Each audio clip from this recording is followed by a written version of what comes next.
In this video, I shall look at the differences between a British and an American accent. Of course, there are many British accents, as well as many American accents. But I'm going to show you the major differences between the two accents. This will be very interesting. So let's start. Difference number 1. Linguists give vowels names to make it easier to talk about them. The loud vowel sound describes vowels in the words like job, politics, and not. When British speakers say this vowel, their lips might be slightly rounded.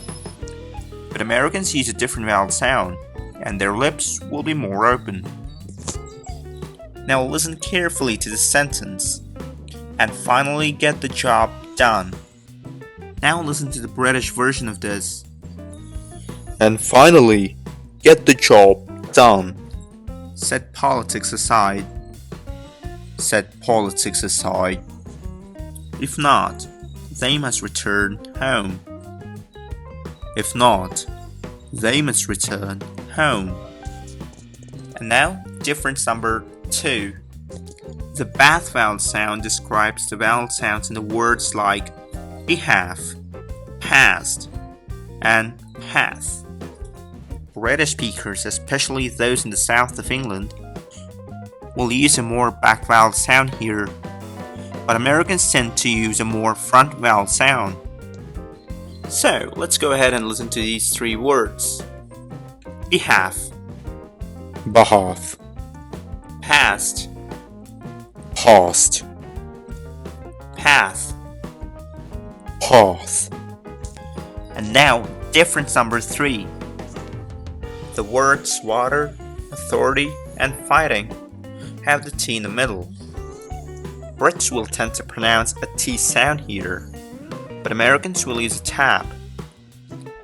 This may sound like a short D sound, or even an R sound if you're a non-native speaker of English.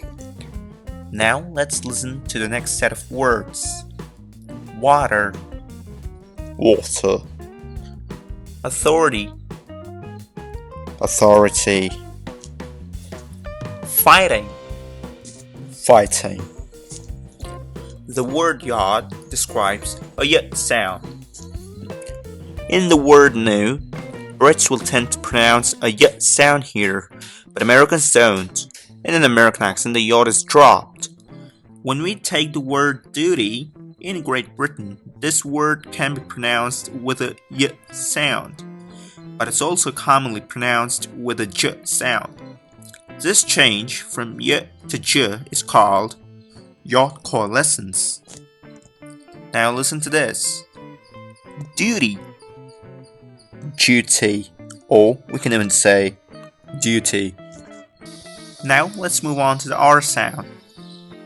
In the words shared, hard, work, most Brits will not pronounce the R, but most Americans will. In traditional New York accents, the letter R is only pronounced in certain positions. But nowadays, the situation is more complicated, with New Yorkers sometimes pronouncing the R and sometimes not. But for the purpose of this video, it's important to state that most Americans will always pronounce the letter R. Now in a general American accent, the words human, huge, humor begin with a huge sound. But in New York accents, the H is dropped, and we're left only with U. So the word human begins with a U sound, so it becomes human. These are just some of the differences between a British and an American accent. I hope you've enjoyed this video, then please like it, and share it with your English-speaking friends. And don't forget to subscribe to this channel for more exciting English videos. Thanks for watching, take care, and I'll see you next time.